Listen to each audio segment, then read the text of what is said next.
بالتفاصيل خبرني شو المهر العالي. شو المهر العالي؟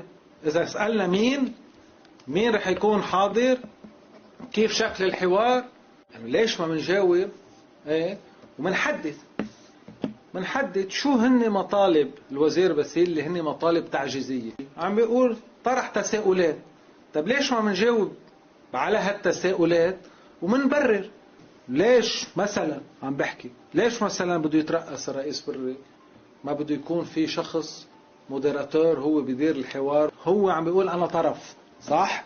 عم بيقول انا طرف، طب ليش انا الطرف بدي اقبل انه هو يترأس جلسة حوار وعنده مرشح وبده يقاتل كرماله؟ هذه واحد. اثنين، الشكل.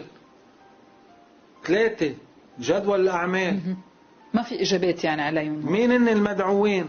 حق واحد يجي يقول تعالوا يا شباب، طيب بدنا نعمل حوار، في عندكم تساؤلات على هالشغله وهالشغله وهالشغله، هذه وجهه نظركم وهذه وجهه نظرنا، بركي حتى على هذه بنقنع بعضنا.